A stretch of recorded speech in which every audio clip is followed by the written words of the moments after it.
Bismillahirrahmanirrahim. Alhamdulillahi Rabbil Alamin. Wassalatu wassalamu ala asyrafil anbiya'i wal mursalin Sayyidina Muhammadin wa ala alihi wa sahbihi ajma'in. Alhamdulillah, para jemaah dirahmati Allah Subhanahu wa ta'ala. Pertama dan utama sekali kita memanjatkan kesyukuran kita kepada Allah Subhanahu wa ta'ala dapat kita meneruskan pengajian kita pada hari ini. Dan dunia Facebook ada menghadapi sedikit teknikal ya.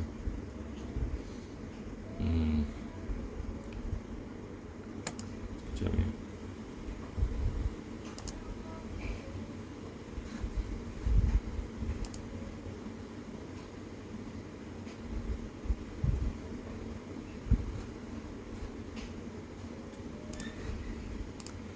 InsyaAllah. Jadi insyaAllah ini merupakan pengajian kita ini yang pertama setelah kita masuk ini bulan Ramadan ya.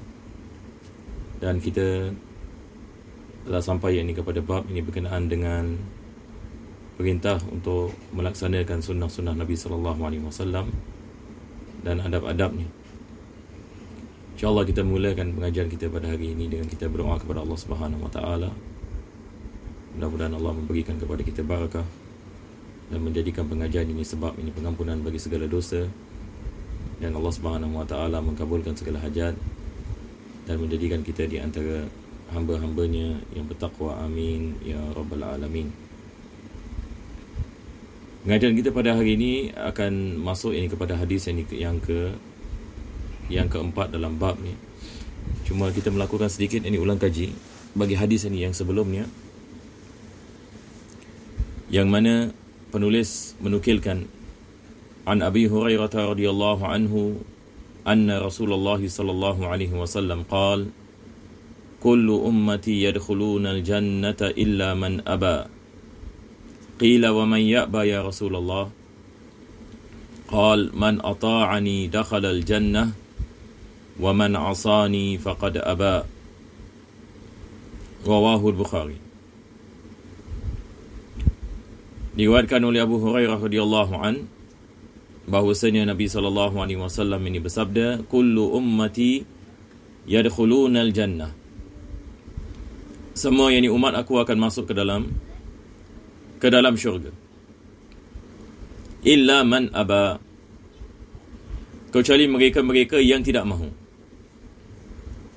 Semua yakni umatku akan masuk ke dalam syurga kecuali yakni mereka-mereka yang tidak mahu. Ini perkataan yang aba di sini maksudnya menolak, tidak mahu untuk melakukan sesuatu. Ini kita panggil perkataan aba.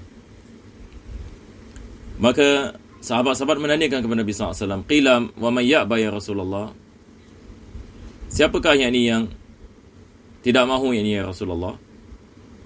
Maka di sini Nabi SAW mengatakan, dan ini menyebabkan Imam Nawawi meletakkan hadis ini dalam bab perintah ini untuk melaksanakan sunnah dan adab-adabnya, yang mana Nabi mengatakan man ata'ani dakhalal jannah, barang siapa yang mentaatiku dia akan masuk ke dalam syurga.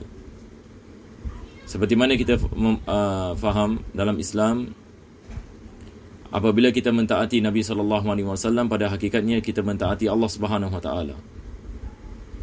Allah Subhanahu wa ta'ala mengatakan dalam Al-Quranul Karim, man ata'a ar-rasul faqad ata'a Allah.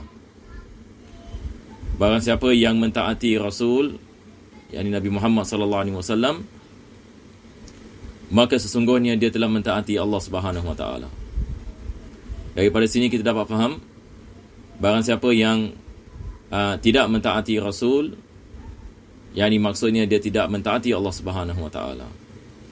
Maka Nabi SAW adalah Rasulullah, pesuruh Allah Subhanahu wa ta'ala yang membawa wahyu dan risalah daripada Allah Subhanahu wa ta'ala kepada manusia, dan Allah memerintahkan kita untuk kita mengikuti jejak langkah Nabi SAW, yang mana Allah mengatakan, qul in kuntum tuhibbunallaha fattabi'uni, Katakanlah ya Muhammad sallallahu alaihi wasallam, kalau kamu cinta kepada Allah, maka ikutilah aku. Yuhibbukumullah. Allah Subhanahu wa taala akan mencintaimu. Maka cara kita mendapatkan kecintaan daripada Allah adalah dengan ittiba' kepada Nabi Muhammad sallallahu alaihi wasallam. Dengan kita mengikuti jejak langkah Nabi kita sallallahu alaihi wasallam dalam segala aspek kehidupan. Itu sebab ini bagi seorang muslim sangat penting sekali untuk kita mempelajari segala-galanya tentang Nabi Muhammad sallallahu alaihi wasallam. Bagaimana dengan ibadatnya, bagaimana dengan kelakuannya, bagaimana dengan cara dia selesaikan masalahnya dan sebagainya. Sebab Nabi kita sallallahu alaihi wasallam dia adalah uswatun hasanah, seperti mana Allah mengatakan, laqad kana lakum fi rasulillahi uswatun hasanah. Dalam kehidupan Nabi sallallahu alaihi wasallam ada contoh ini yang terbaik. Dan Nabi sallallahu alaihi wasallam dia adalah pintu kepada Allah Subhanahu wa taala. Melalui Nabi sallallahu alaihi wasallam kita kenal siapa Allah Subhanahu wa taala, kita kenal kepada salat. Dan melalui ittiba' kepada Nabi kita sallallahu alaihi wasallam itu hanya sahaja cara yang ini untuk kita mendapatkan kecintaan daripada Allah. Maka Nabi mengatakan, man ata'ani, barang siapa yang mentaatiku, dakhalal jannah, dia akan masuk ke dalam syurga. Yani ketaatan kepada Nabi sallallahu alaihi wasallam seperti mana kita mengatakan dia sama dengan ketaatan kepada Allah. Maka kejayaan manusia adalah taat ini kepada Allah dan Rasul. Segala perintah Allah Subhanahu wa taala dibawa oleh Nabi Muhammad sallallahu alaihi wasallam. Apabila seseorang itu mentaati Nabi Muhammad sallallahu alaihi wasallam, maka dia telah mentaati Allah dan Rasul. Dan barang siapa yang mentaati Allah dan Rasul, maka dia akan mendapatkan kejayaan yang ini di dunia dan akhirat. Seperti mana Allah mengatakan dalam Al-Quran, wa may yuti'illaha wa rasulahu. Barang siapa yang mentaati Allah Subhanahu wa taala, wa may yuti'illaha wa rasul, fa ulaika ma'al ladzina an'ama Allahu 'alaihim minan nabiyyin was-siddiqin wasyuhada'i was-salihin. Barang siapa yang mentaati Allah dan Rasulnya, maka Allah akan menggolongkan dia bersama para nabi dan rasul, bersama para siddiqin, bersama para syuhada, bersama para salihin, wa hasuna ulaika rafiqa, dan mereka adalah sebaik-baik teman di syurga. Mudah-mudahan Allah Subhanahu wa taala matikan kita dalam Islam dan iman, dan Allah mengumpulkan kita bersama para anbiya, para nabi, dengan Nabi Muhammad sallallahu alaihi wasallam, dengan para aulia, dengan para salihin, syuhada wasiddiqin. Amin ya rabbal alamin. Man ata'ani dakhalal jannah wa man asani faqad aba. Barang siapa yang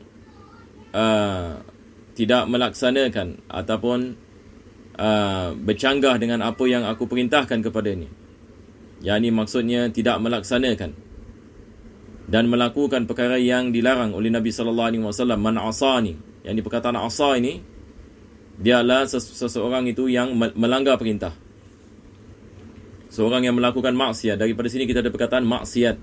Asal perkataan maksiat daripada perkataan asa. Asa ya'si. Yang ini asa, yang ini maksudnya melanggar perintah. Melanggar perintah. Asa ya'si maksiatan ataupun isyanan. Ini dalam segi bahasa Arab ini balik ini kepada perkataan asa. Wa man asani faqad aba. Siapa yang melanggar perintahku, yang ini maksudnya tidak mengikutiku dan tidak melaksanakan apa yang aku perintahkan, dan dia melaksanakan apa yang aku larangi, maka sesungguhnya faqad aba, dia tidak mahu.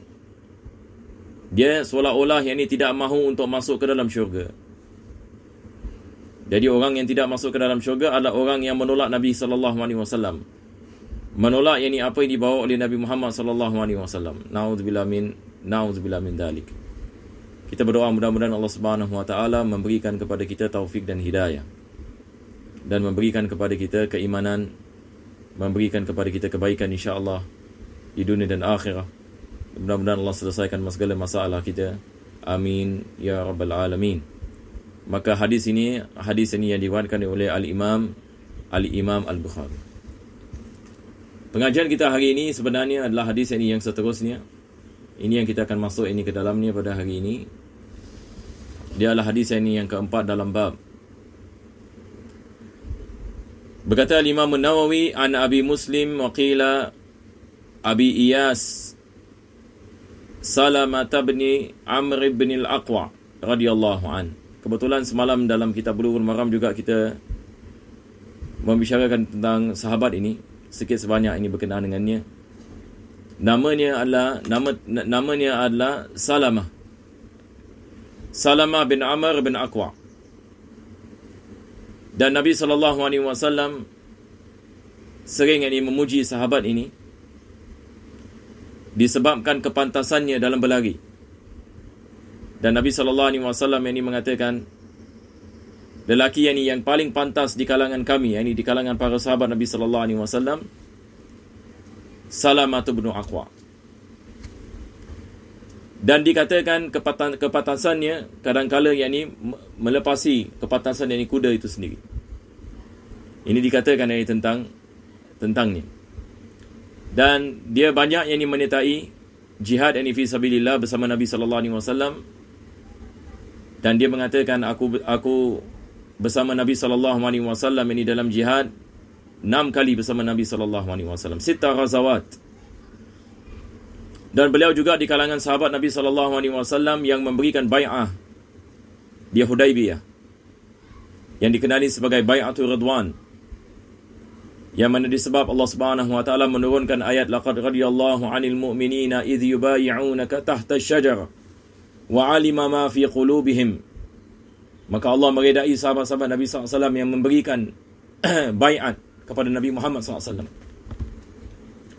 Bai'at tersebut adalah perjanjian untuk memberi nyawa kerana Islam. Dan Salamah bin Aqwa adalah salah satu daripada mereka. Dan dia memberikan bai'at kepada Nabi SAW. Dan tabi'in yang datang selepas wafatnya Nabi SAW biasa akan mencium tangannya. Disebabkan tangannya biasa bersalaman dengan tangan Nabi SAW. Maka ini adalah sahabat namanya Salamah bin Aqwa, dan Allah panjangkan umurnya. Beliau meninggal dunia pada tahun 74 Hijriyah di Madinah. 74 Hijriyah, sikit lebih kurang 60 tahun selepas wafat Nabi SAW. Dia hidup dengan umur yang panjang. Maka dia merupakan seorang pahlawan di kalangan para sahabat Nabi. Maka dia mengatakan, anna rajulan akala 'inda Rasulillah sallallahu alaihi wasallam bishimalihi. Datang satu kaum Arab Badui datang kepada Nabi sallallahu alaihi wasallam dan makan di situ. Dan dia makan dengan tangan kirinya. Maka Nabi SAW menegur Arab Badui ini. Faqal kul biyaminika. Makanlah dengan tangan kanan kamu. Qal la astati'. Arab Badui ini mengatakan, aku tidak mampu melakukan sedemikian. Tetapi pada hakikatnya Nabi SAW ini mengetahui yang orang ini sebenarnya dia ada kemampuan untuk makan dengan tangan kanannya. Tetapi ada sebab dia tidak melakukan sedemikian. Maka Nabi SAW ini mengatakan, qal lastata'ta. Maksudnya Nabi mengatakan kepadanya, kalau sekiranya kamu betul-betul mampu untuk makan dengan tangan kananmu, akan tetapi sengaja tidak mau melakukan sedemikian, disebabkan kesombongan, maka kamu betul-betul tidak akan mendapatkan kemampuan untuk melakukan sedemikian. Jadi apa berlaku? Maka dikatakan, ma mana'ahu illa al-kibru fama raf'aha ila fihi. Disebabkan kesombongan yang ada pada hati orang ini, dan Nabi SAW mengetahuinya. Dan Nabi mengatakan, kalau betul-betul kamu mampu melakukan tapi kamu tidak mau melakukannya disebabkan kesombongan kamu, maka lastata'ta, kamu tidak akan dapat mengangkat tangan kamu Jadi apa berlaku kepada orang ini? Fama rafa'aha ila fihi. Dia tidak mampu mengangkat tangannya ke mulutnya. Yani ini merupakan daripada kabul ataupun yakni penerimaan yakni bagi apa yang disebutkan oleh Nabi sallallahu alaihi wasallam. Nabi mengatakan dia tidak akan mampu melakukannya. Maka Allah Subhanahu wa taala mengkabulkan apa yang disebutkan ini oleh Nabi sallallahu alaihi wasallam. Hadis ini adalah hadis ini yang diriwayatkan oleh Imam Muslim. Hadis ini yang sahih. Sekarang ini kita nak faham ini hadis ini. Apakah yang dimaksudkan dengan doa Nabi sallallahu alaihi wasallam ini di sini? Dan apakah ini perkara yang sebenarnya berlaku? Untuk kita memahami kenapa Nabi sallallahu alaihi wasallam mengatakan apa yang dia mengatakan. Apa yang kita faham daripada hadis ini? Orang Arab Badui ini disebabkan kesombongan dalam hatinya. Jadi masalahnya di sini adalah masalah kibar. Masalah di sini adalah masalah kesombongan. Bukan yang setakat dia tidak mau melakukan sunnah.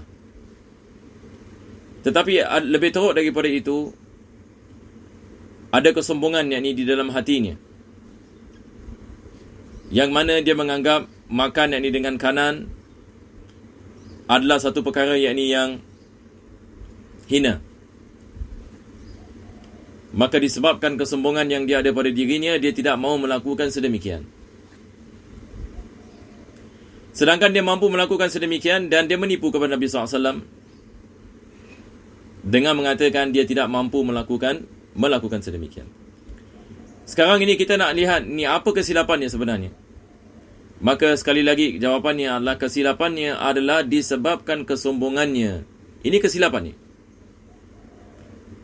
Kesilapan yang membawa kepada maksiat. Sebab kesombongan itu adalah daripada maksiat yang boleh membinasakan manusia.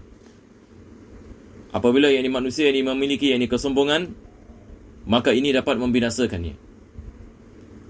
Dan manusia ada sifat kesombongan dengan banyak sebab. Kadang-kala ada manusia yang dia sombong disebabkan hartanya. Dan dia memandang rendah kepada orang miskin. Ada orang yang dia sombong dengan kekuatannya. Dan dia pandang rendah kepada orang yang lemah. Ada orang yang dia sombong dengan kerajaannya. Misalnya, dia seorang raja. Maka dia memandang rendah kepada rakyatnya.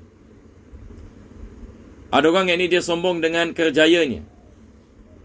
Dan dia memandang rendah kepada orang yang di bawahannya. Ada orang yang sombong disebabkan kecantikannya. Dan dia memandang rendah kepada orang yang hodoh.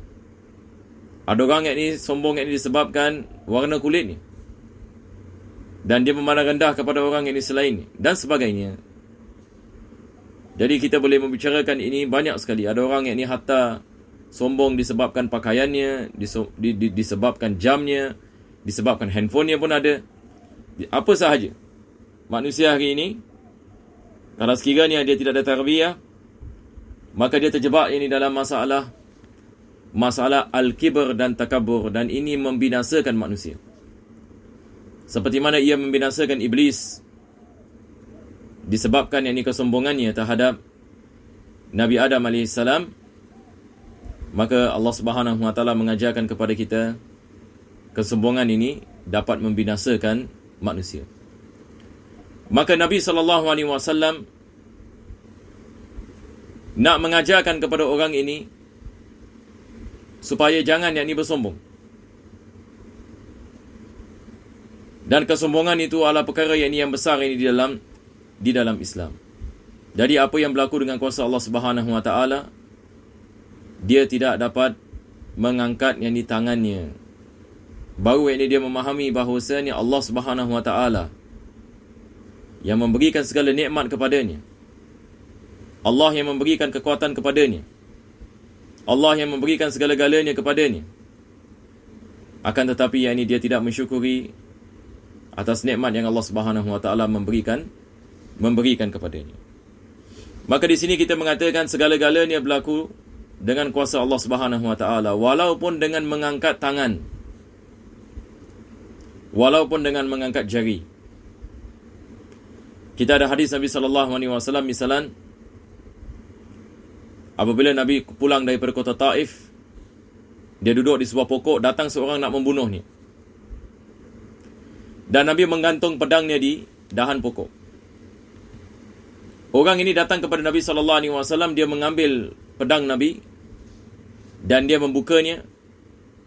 Selepas itu dia meletakkan pedang kepada leher Nabi sallallahu alaihi wasallam. Dan dia mengatakan kepada Nabi sallallahu alaihi wasallam, "Man yamna'uka minni?" Siapa yang akan menahan kau daripada aku? Cuba kita bayangkan satu orang yang datang nak membunuh. Dan pisau betul-betul ini kat sini. Selepas itu dia menanyakan soalan, siapa yang boleh bantu kau, ya Muhammad? Yang ni maksudnya kau dah tak ada cara untuk nak selamat lagi. Siapa boleh bantu kau? Ini cara yang ni dia menanyakan. Maka Nabi SAW ini mengatakan, Allah. Apabila Nabi mengatakan Allah, pedang itu jatuh daripada tangan orang ini. Sebab bila dia dengar perkataan Allah daripada Nabi SAW, gementar dia. Dia menggigil. Sehingga kan pedang yang ada pada tangannya jatuh. Dan Nabi SAW mengambil pedang itu dan meletakkan kembali kepada leher ini dan mengatakan, Man yamna'uka minni. Menanyakan kepadanya soalan yang sama. Siapa yang dapat menahan kau daripada aku? Maka orang ini mengatakan, Kun khaira akhidhin. Yakni, kalau dalam bahasa kita mengatakan apa? Minta tolonglah, janganlah buat apa-apa pada aku. Yani aku minta maaf. Disebabkan orang tidak ada iman kepada Allah Subhanahu wa taala, maka keyakinannya kepada asbab, keyakinannya kepada makhluk. Tetapi Nabi SAW mengajarkan kepada kita, letakkan keyakinan kita kepada Allah, sebab segala-galanya berlaku dengan kuasa Allah. Manusia tidak ada kuasa. Kekuatan yang kita ada pada hari ini, Allah yang memberikan kepada kita. Bagaimana kita dapat berjalan dan diri dan duduk? Bagaimana kita dapat menggerakkan badan kita? Daripada mana datang kekuatan ini?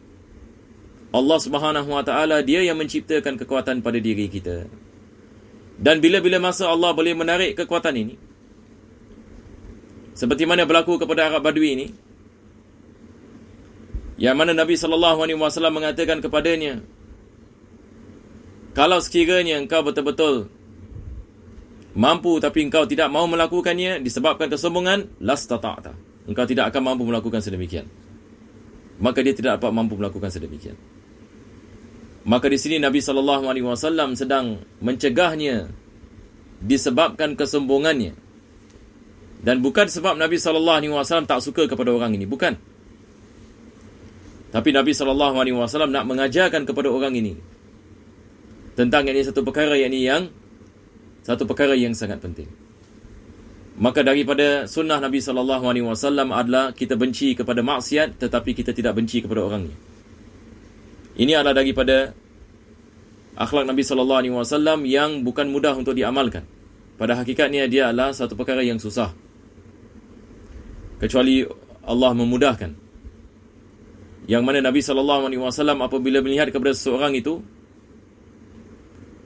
dia tidak benci kepada apa-apa daripada orang itu, daripada badannya ataupun daripada rupanya.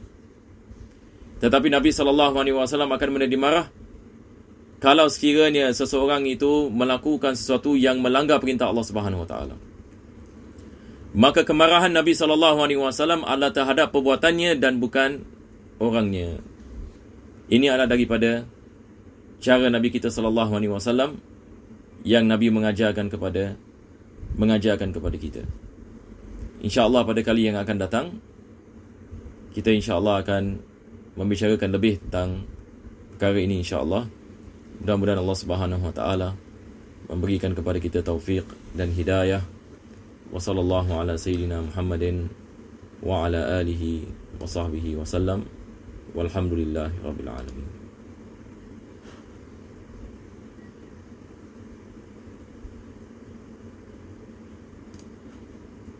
Astaghfirullahaladzim.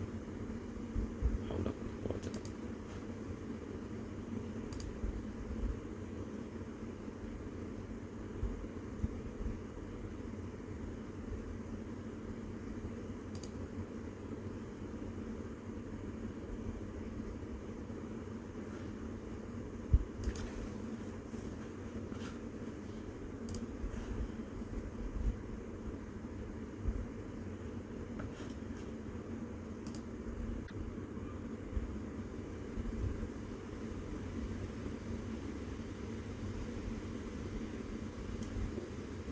Untuk melaksanakan tersebut adalah perjanjian untuk memberi nyawa kerana Islam. Dan Salam bin Aqwa adalah salah satu daripada mereka. Dan dia memberikan baiat kepada Nabi sallallahu alaihi wasallam dan tabi'in yang datang, yakni selepas wafatnya Nabi sallallahu alaihi wasallam, dengan ketaatan kepada Allah. Maka kejayaan manusia dengan mengatakan dia tidak mampu melakukan sedemikian. Sekarang ini kita nak lihat ni apa kesilapannya sebenarnya.